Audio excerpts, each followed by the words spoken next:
O governo federal anunciou nesta quarta-feira uma subvenção ao preço dos combustíveis, mais uma. Desta vez, de maneira inédita, vai direto sobre o preço da gasolina. O anúncio ocorre um dia depois do presidente da Petrobras, ter dito que um reajuste nos preços do combustível poderia ocorrer em breve prazo. Reportagem de Danilo Moliterno, de Brasília. A subvenção ao preço da gasolina poderá chegar a 89 centavos por litro. Mas no momento, o governo espera entrar apenas com cerca de metade deste valor. O subsídio será destinado aos produtores e às importadoras, visando uma reação em cadeia que freia a alta dos preços nas bombas. Esta é a primeira medida do governo para segurar os preços da gasolina desde o início da guerra no Oriente Médio, que desestabilizou o mercado global de petróleo. Antes da guerra, a gasolina estava sendo vendida, em média, a R$ 6,28 nos postos. Hoje, está em R$ 6,65. O governo afirma que a subvenção deve custar até 2 bilhões de reais aos cofres públicos ao longo de 2 meses. Porém, dado o aumento da arrecadação com a alta dos combustíveis no mercado global, o impacto fiscal deve ser neutro. E o presidente nos determinou que o Brasil não poderia ser sócio da guerra. Então, aqui se trata, não faria sentido ter um Estado rico e uma sociedade pobre. O Palácio do Planalto quer que avance na Câmara dos Deputados um projeto que permite este uso para o bônus no orçamento, mas o texto está travado em meio à pressão da bancada do agro, que tenta destinar estes recursos para agricultores endividados. E o presidente da casa, Hugo Mota, demonstra mais atenção a outra pauta também de interesse do governo, a PEC pelo fim da escala 6x1. Nesta quarta, o governo fechou com Mota um acordo em relação ao tema. Ficou definido que a PEC, já em tramitação na Câmara, colocará na Constituição o limite de 40 horas para a jornada de trabalho e o mínimo de 2 dias de descanso semanal remunerado. Já o projeto de lei do governo entrará em questões como negociações coletivas e outras adequações. Uma possível regra de transição poderia ser abordada no projeto, mas o governo resiste a uma implementação gradual. Quando se aprova isenção fiscal para grande empresário aqui no Parlamento Brasileiro, passa a valer no dia seguinte. Ninguém fala em transição. Ele não está nem comparando coisas com coisas certas. A frase, a típica frase é feita de palanque, não tem pouco a ver com a realidade. Mas, enfim, é o estilo. Hoje está fácil fazer pergunta, Thaís. Logo de cara, qual vai ser o estrago desse negócio de uma candidatura e esse esquema vai funcionar para a subvenção? William, pode até funcionar, né? Mas aqui o ponto eu acho assim, né? A gente tem que pensar a política pública. O Brasil está longe de ter um Estado rico e mais longe ainda de ter uma sociedade rica, como fez a frase de efeito ali o ministro do Planejamento, né?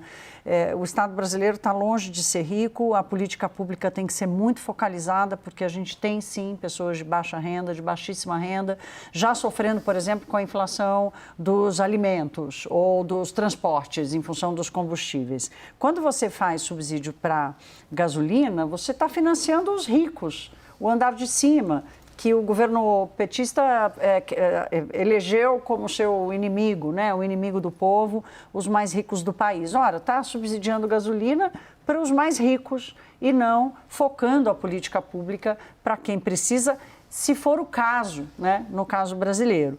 Essa combinação entre o governo federal e a Petrobras também, ela, além de ela não ser sustentável, você mesmo disse ontem, né, que a Petrobras vai custar bilhões de reais manter o preço defasado e manter o preço diferente, mas é uma política pública que ela já nasce torta. Aliás, o PT foi muito crítico de quando o Bolsonaro fez isso em 2022, tirando o imposto da gasolina, dizendo que estava pagando para isso. Hoje eu conversei com o Samuel Pessoa, ele esteve no Aragá, e ele falou uma coisa muito interessante. Ele disse assim: Thaís, há 2 meses, se você me perguntasse se eu acharia que o Lula vai gastar mais do que Bolsonaro em 2022, eu te diria que não. Hoje eu já não sei.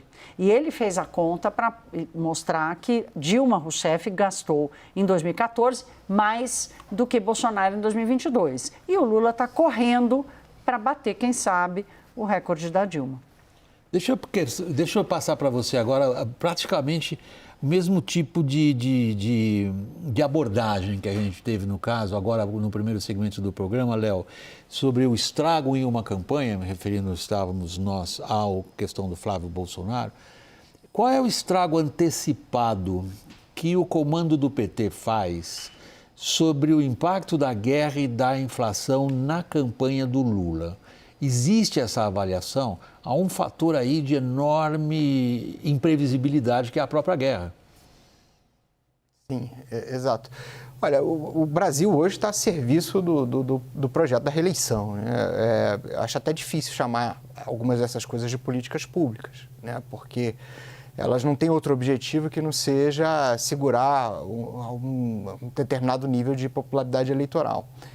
E agora, eu acho que, mesmo que o governo tenha variado positivamente para cima hoje nas pesquisas, e aí eu acho que a pesquisa teve uma contaminação ali de um noticiário relacionado ao Donald Trump, que foi muito positivo, e uma boa avaliação do Desenrola, a pesquisa também trouxe 2 dados que mostram, William, como que a guerra e as questões estruturais que ela traz são ainda os desafios mais significativos para o Lula. Tanto na questão do aumento de preços, da percepção do aumento de preço, quanto na percepção da redução do próprio poder de compra, os indicadores, né, negativos estão quase beirando 70%. Ou seja, as pessoas estão vendo a inflação, né? Elas estão vendo a inflação sobre os alimentos e elas estão vendo o seu poder de compra diminuir. Então, essa é a questão hoje que o Lula enfrenta, né? Com esse problema aí do Flávio que a gente estava conversando no bloco anterior. Ele vai está se dedicando completamente a isso, com custe o que custar, né? Acho que essa é a palavra de ordem que guia as políticas públicas que o governo coloca em prática. Nós estamos falando de estratégias, Daniel, e estratégias precisam ter uma avaliação muito exata das circunstâncias. Em que medida o governo Lula está se deixando iludir por um eventual desfecho rápido da guerra no Golfo? William, o governo está ciente de que tem vários impactos ali que são muito negativos se você pensar no timing de uma campanha. Tem uma alta que resulta dos derivados de petróleo que impacta preço de alimentos. Isso não chegou totalmente ainda no supermercado e o governo sabe que esse é um fator de estresse junto ao eleitorado mais pobre. Tem um outro fator ali que é uma queda da taxa de juros num ritmo muito mais contido do que qualquer pessoa imaginaria no começo do ano. Mas tem também a abertura ali de uma caixa quase infinita de bondades que antes vinha num ritmo mensal ou semanal e que passou a ser num ritmo diário praticamente. A gente teve na semana passada Desenrola, esta semana passamos a ter fim da taxa de blusinhas, agora medida para subvencionar gasolina, já estamos falando de PEC 6x1, de Desenrola para inadimplentes, de linha de crédito de 30 bilhões de reais para motorista de aplicativo entregador. Então, existe uma grande corrida por quem oferece mais. É importante dizer que a oposição também está oferecendo, a oposição também estava apresentando ali pedido de urgência para acabar com a mesma taxa das blusinhas. Agora, curioso hoje no Planalto a lamentação, o comentário de que, puxa, escolhemos um momento tão ruim para acabar com a taxa das blusinhas e falar de subvenção, mais subvenção de combustível, porque foi justo no dia do vazamento dos áudios do Flávio Bolsonaro. Ou seja, ninguém está falando de política pública. O que estão pensando é no timing da benesse e como isso vai se transformar em algum benefício eleitoral, pura e simplesmente. Só queria terminar, William, fazer uma menção rápida. Há um mês, mais ou menos, no momento em que tudo era ruim, tudo que se fazia no Palácio do Planalto era ruim e tudo parecia dar certo na campanha de Flávio Bolsonaro, eu dizia que você me questionava assim, qual que é a estratégia da SECOM? Né? Qual a estratégia do Palácio do Planalto, dos marqueteiros do PT? E eu trazia um elemento aqui que eles diziam assim, não é possível, é que nem um jogo de futebol, não existe time que pressiona os 90 minutos e o outro não tem nenhuma oportunidade de sair dessa operação abafa. Em algum momento o lado contrário vai errar. Ali é até o que acontece na Copa do Mundo de Clubes. Uma hora o Botafogo se aproveita de uma desatenção do PSG e faz um gol onde a defesa adversária menos se espera.